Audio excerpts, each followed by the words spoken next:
Me quedé congelado, el tenedor a medio camino hacia mi boca, las palabras de mi esposa colgando en el aire como el humo de una pistola recién disparada.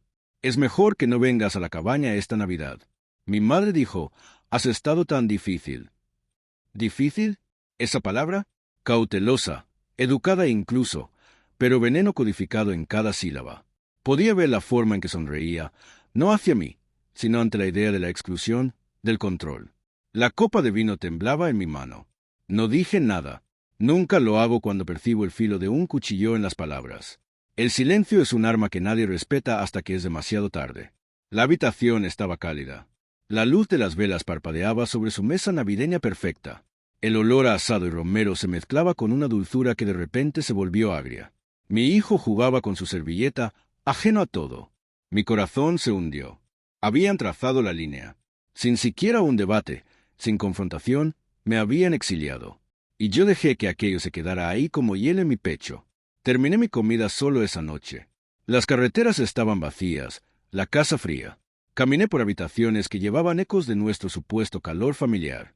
Dejé que mi mirada se detuviera en los espacios vacíos donde mi ausencia pasaría desapercibida, sin ser extrañada. La traición fue silenciosa pero pesada. La dejé asentarse. Me preparé una taza de café negro, sin azúcar. Me senté junto a la ventana.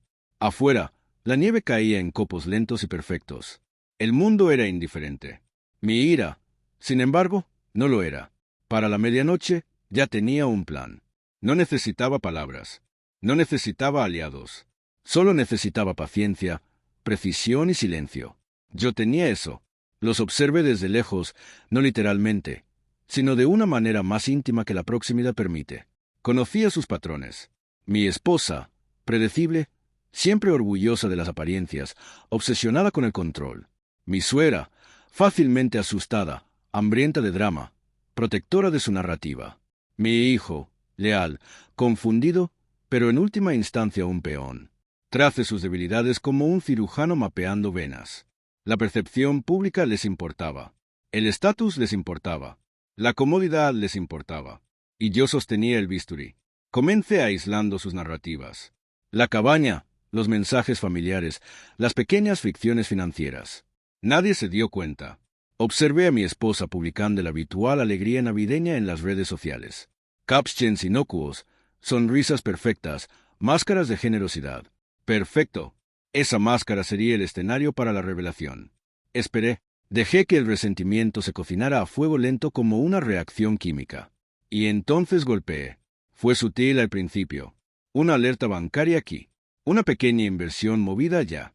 Una firma olvidada en un documento que tenía dientes. Para cuando llegó la Nochebuena, había orquestado una tormenta perfecta. Su orgullo y su imagen atados directamente a un colapso que no podía ver venir. El día pasó en silencio. Me quedé en mi casa solo, fingiendo. La televisión murmuraba villancicos navideños, la nieve presionaba contra las ventanas. No sentía soledad, solo anticipación. Y entonces, exactamente a las 12:12 de la noche, sonó mi teléfono. El nombre de mi hijo apareció en la pantalla. Papá, ¿qué demonios? Su voz se quebró. Pánico, miedo, confusión. No respondí de inmediato. Lo dejé colgando. Apareció tu nombre en CNBC. Sonreí aunque nadie podía verme. Mis manos estaban firmes. Mi voz calmada cuando finalmente hablé. Creo que querrás sentarte. Todo está bien por ahora. No necesitaba tranquilidad. Necesitaba claridad. Pero la claridad no era mía para dar. Todavía no. Había diseñado todo el colapso con meticuloso cuidado. Años de maniobras financieras, de entender las vulnerabilidades de quienes pensaban que eran intocables, habían conducido a este momento. No era codicioso. Era preciso. No era vengativo. Era estratégico.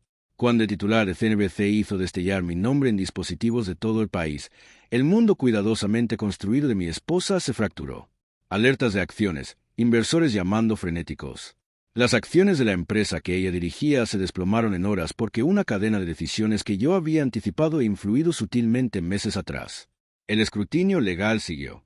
Cada movimiento que hacía para salvar las apariencias jugaba en el patrón que yo había tendido y ella no tenía idea. Mi suegra llamó, chillona y temblorosa. ¿Qué hiciste? Gritó al teléfono.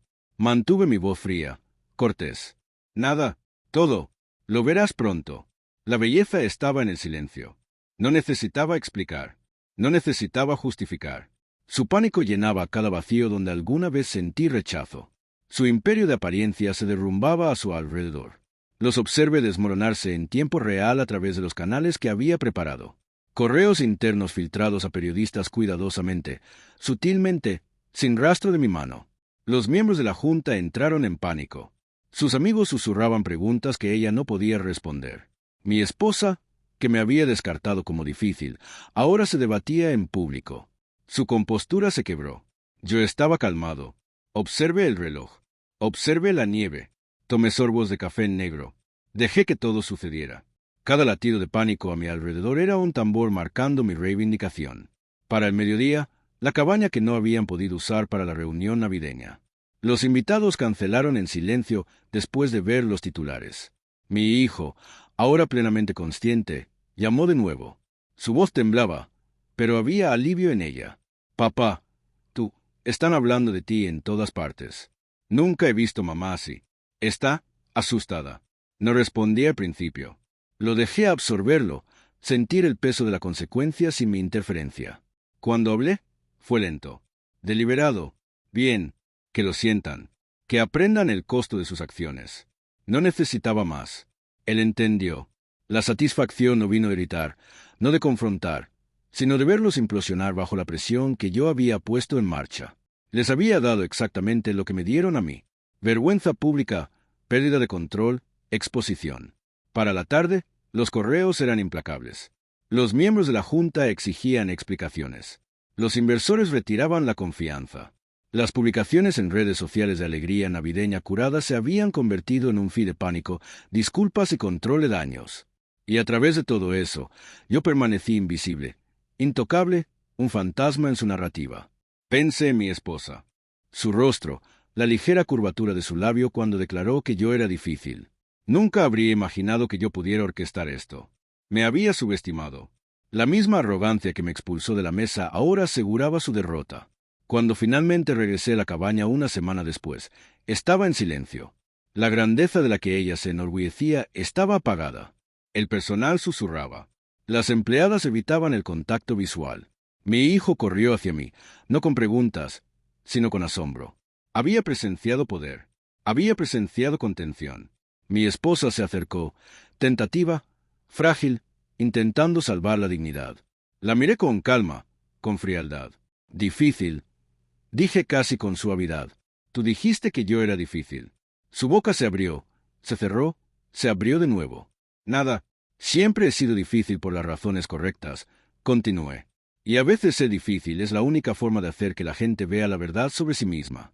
Se dio la vuelta, huyendo hacia la cocina, murmurando disculpas que ya no tenían peso. Sonreí, no triunfalmente, no con alegría, calmadamente, porque la victoria no se trataba de crueldad.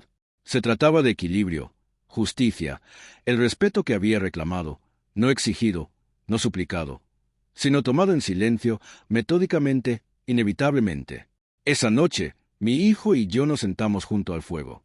Me miró con los ojos muy abiertos, sin comprender del todo la mecánica, pero sintiendo la profundidad. Papá, tú, ni siquiera alzaste la voz, dijo. El silencio puede ser más fuerte que los gritos. Respondí. Y lo fue. Cada mensaje lleno de pánico, cada llamada temblorosa, cada ilusión derrumbada, eran gritos a su manera. Había aprendido hace mucho tiempo que la venganza más efectiva no es el caos, es la inevitabilidad. El momento en que alguien te subestima, el momento en que intentan escribir tu narrativa sin ti. Preparan el escenario para su propia caída. Los dejé actuar, los dejé conspirar, los dejé vivir en la comodidad. Y entonces apliqué presión en el momento exacto. La ley del control es simple. Las personas temen lo que no pueden predecir, y nada es más impredecible que una mente callada, paciente y calculadora. Mi esposa nunca volvió a hablar de los titulares de CNBC en mi presencia. Mi suegra nunca me volvió a llamar. Mi hijo, ahora mayor, entendió que la fuerza puede ser sutil, silenciosa y devastadoramente efectiva. Y yo nunca necesité jactarme. La satisfacción fue ver la arrogancia de mis traidores disolverse en duda de sí mismos, humillación y pérdida. Cada paso en falso que dieron después fue prueba de que me habían subestimado. Pasé la Navidad solo esa primera noche después del insulto en la cena. Pero no estaba solo. Estaba paciente, estaba preciso, estaba observando. Para cuando el mundo reconoció mi nombre en las noticias, yo ya había regresado a mi vida, calmado, compuesto, intocable. La lección había sido entregada sin teatralidad, sin furia, sin una sola traición equivalente. El poder de la verdadera venganza es silencioso, invisible, inescapable. Y mientras cerraba los ojos esa noche, escuchando el viento contra mi casa, susurré casi para mí mismo. Difícil. Sí, vale la pena recordarlo aún más. Ellos habían aprendido. Yo había ascendido. La balanza de la justicia, perfectamente equilibrada, era mía para sostener. Y por primera vez en años, me sentí intocable.